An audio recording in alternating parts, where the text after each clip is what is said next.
भाई एक जन्मदिन पे एक पौधा लगाना की सौगंध खा लो कि मैं सभी आप लोगों से हाथ जोड़ के वंदना करता हूँ। हमारा जो चैनल है श्री सोनू महाराज, वो चैनल जरूर सब्सक्राइब करें और इन वीडियो को शेयर करते रहिए। पिता गुरुदेव की, बोले बाबूजी राठौड़ की, देवधनी दरबार की, महादेव की, गौ मात की और नाचने वाले भक्तों की। बोलो राधे, थोड़ा जोर से बोलो ना, राधे। जय श्री कृष्ण। सच में आप लोग बहुत अच्छे हो। आज तो ने बिना पैसे के गुलाल उड़ रही मस्त। सुबह देख तो थार मुंडा रहेंगे और मेकअप रियोड़ मिली और उड़ रही यहाँ से।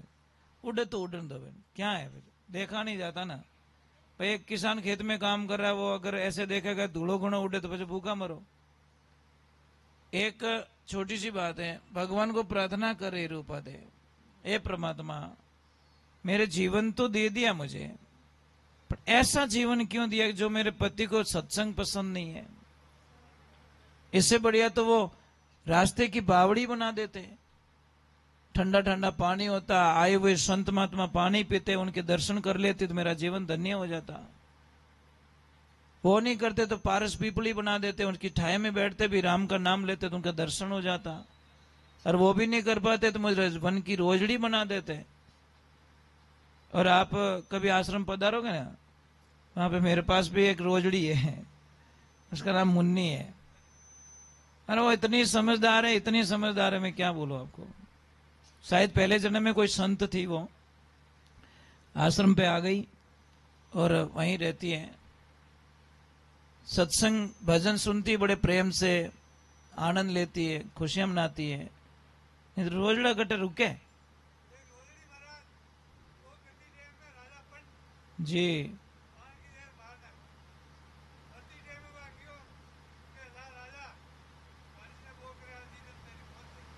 जी जी जी।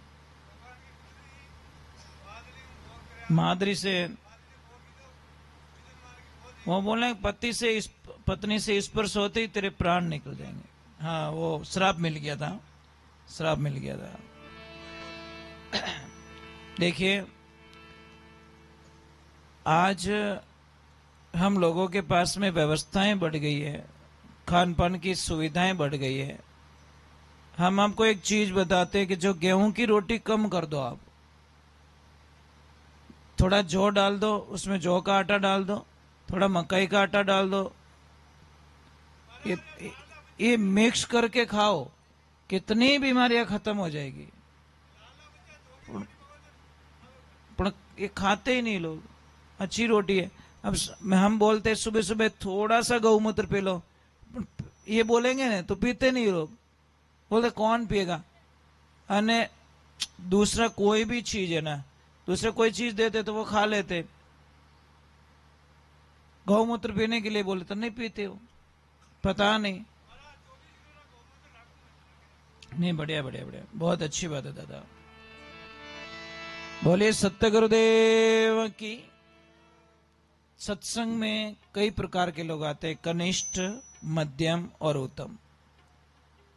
कनिष्ठ की प्रवृत्ति क्या है, वह सत्संग में आता जरूर है पर उसको वचनों से कोई लेन देना नहीं, वह विमुख हो जाता है। मध्यम क्या करता, थोड़ा थोड़ा विचार करता, नहीं यार थोड़ा अच्छा चल रहा है। और उत्तम आदमी क्या करता है, एक एक शब्द का काउंटिंग करता है, वो ध्यान रखता है। मैं तो इतना बोलता हूं, जैसे आपकी दुकान पे कोई ग्राहक आया और आपको नोट दिया कि लो भाई इतना पेमेंट तुम्हारा बना, ये बंडल ले लो। वो बोल रहा है कि इतना पैसा मैंने दे दिया, आप गिन के लेते हो, डायरेक्ट गले में डाल देते हो? गिनते हो ना, एक बार नहीं 2 बार गिनते हो। बस हम ये कहते सत्संग में आओ, एक एक शब्द का काउंटिंग करो। हम भी वहीं बैठते थे, परंतु ऐसा शब्दों का रंग चढ़ा, ऐसा रंग चढ़ा, ऐसा रंग चढ़ा, ऐसा रंग चढ़ा, यहां पहुंचा दिया भगवान ने। हमारा काम, बात कह रहा हूं आपको, कोई गुरु चेले जा रहे थे, बड़े ज्ञानी से, गुरु जी भी ज्ञानी थे, चेला भी ज्ञानी। पण वो क्या विहार करते रहते, आज इस गांव में, कल उस गांव में, परसों उस गांव में। वहता पानी निर्मला, पड़िया गंदेला होय, साधु तो रमता भला जो दागा लागे ना कोई। संत तो घूमता ही होना चाहिए। तो जारे जैसी शाम होती डेरा लगाते, और वहां पे गुरुजी क्या बोलते, चेला जगह सेफ तो है ना, कोई खतरा तो नहीं है। वो चेला इधर उधर देख के आता, गुरुजी कोई खतरा नहीं है, रह जाओ। ऐसे करते करते कई महीनों बीत गए। शाम होते ही गुरुजी बोलते, चेला कोई खतरा तो नहीं है। चेले को समझ में नहीं आई, गुरुजी रोज खतरा क्यों बताते। संत हो गए फिर भी खतरा इनको। मौत से डरते हैं, चोरों से डरते हैं, कि भूतों से डरते हैं, किससे डरते ये। एक दिन गुरुजी सुबह सुबह स्नान करने के लिए गए। चेला कुछ ले रहा था, गुरुजी का बैग में कुछ था, तो उसने उठाया, तो गुरुजी का बैग थोड़ा भारी लगा। उसने बोला भारी कैसे, इतना भारी कैसे, मेरे बैग से इनका भारी कैसे। जैसे ही देखा तो अंदर सोने की ईंट है। और चेले को समझ में गया, ओ खतरा जगह में नहीं है, खतरा थैले में। जगह में कोई खतरा नहीं है, खतरा तो थैले में। अब वो कोई करे, वो ईंट ली और कचरा था, पानी था, उसमें फेंक दिया। अब गुरु चेले जा रहे, शाम का टाइम हुआ। फिर गुरुजी ने बोला कि चेला कोई खतरा तो नहीं है। बोला खतरा तो फेंक के आयो। कि क्या, अरे गुरुजी पीछे फेंक के आयो खतरा, अबे कोई खतरा नहीं है। अरे कि क्या, वो थैले में खतरा था ना, वो फेंक दिया मैंने। अरे चला, मैं 50 वर्षों से लेके घूम रहा हूं, कि 50 वर्षों से खोपड़ी में ये ईटी घूम रही थी तुम्हारे, इधर राम जी का नाम लेता रहता था।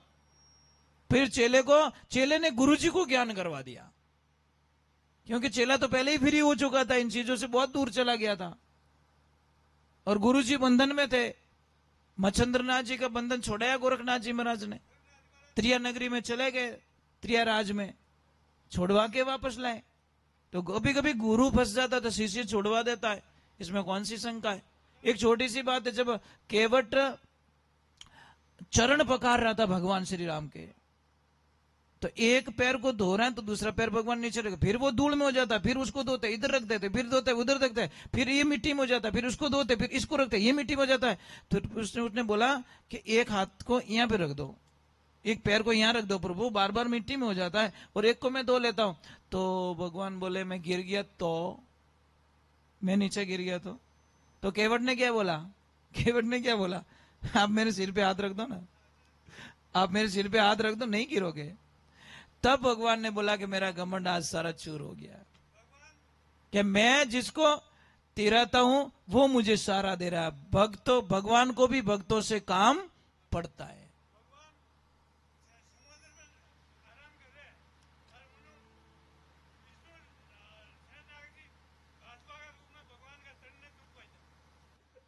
कि तुम हमारे हाथ भजन क्यों नहीं गाओ। स्टाफ को बोल रहा हूं, गाना चाहिए। नहीं गावे तो होड़ तो हिलाओ, जो कि विश्वास तो गावे गावे नेचो तो रहे। हाँ बस बस, पर ये पता नहीं इनको शर्म आती है, तो राम जाने। भगवान की भक्ति में काहे की शर्म भाई। और इतने पागल हो जाओ, इतने पागल हो जाओ, कोई अपने पागलिस कहवे, उस दिन समझ लेना आज मेरे प्रभु की कृपा, क्योंकि पागल ने कोई काम बढ़ावे इसको नहीं, क्या वो तो वेंडो है। आपने वेंडा ही चौका, फिर तो बैठा रहो।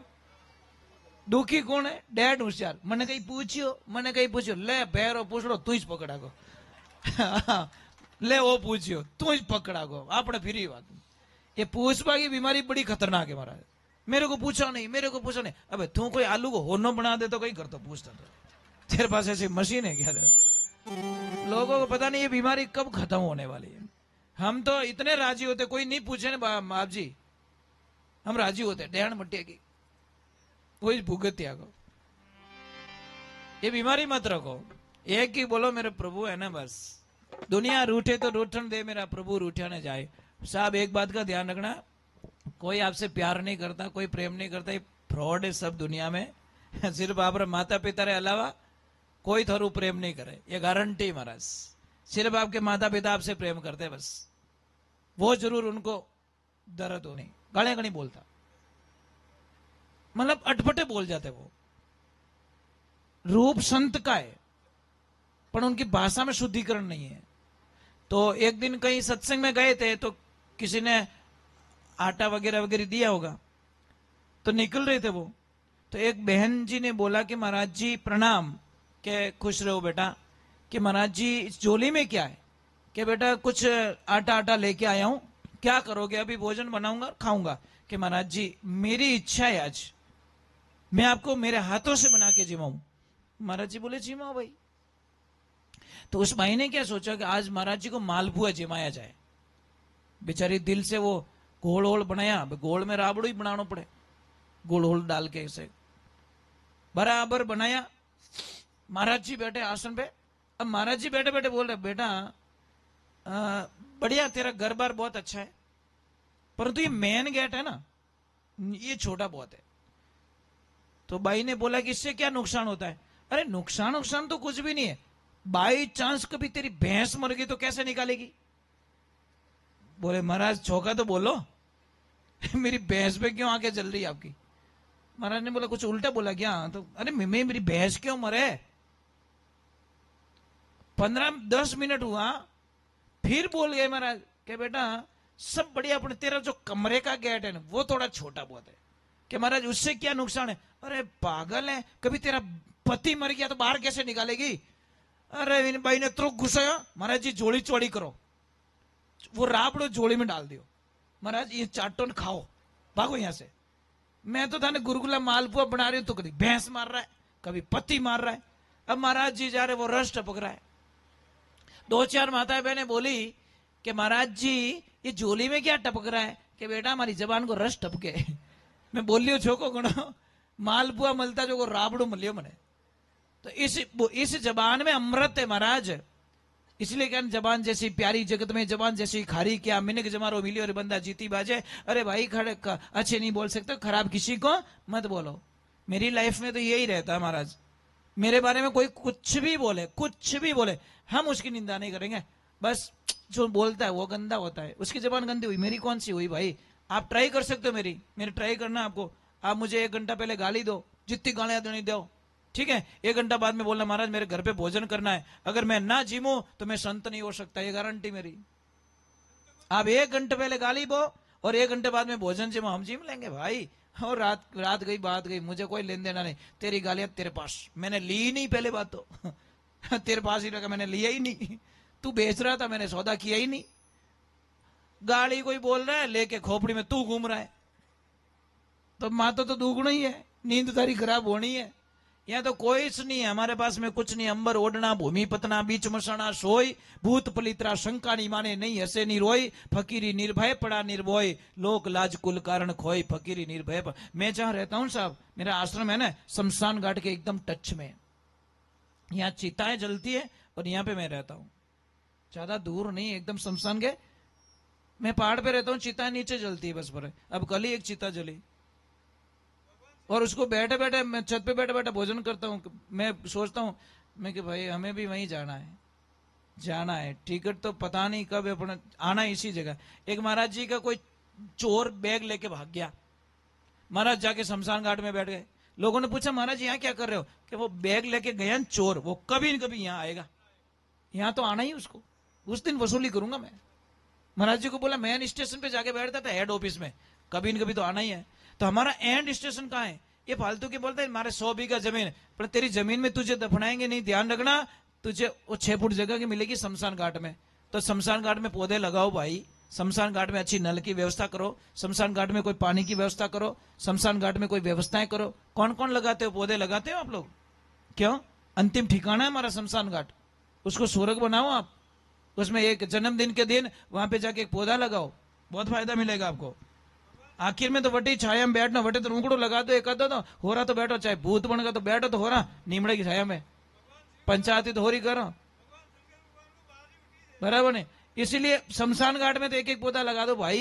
एक जन्मदिन पे एक पौधा लगाना की सौगंध खा लो कि मैं कहीं भी लगूंगा, चाहे मंदिर में लगाऊंगा, चाहे खेत में लगाऊंगा, चाहे कहीं रोड पे लगाऊंगा, चाहे प्याऊ पे, अपने एक पौधा मैं मेरे जीवन में लगाऊंगा। आप पर्यावरण को बचाने की कोशिश करो, अच्छा रहेगा।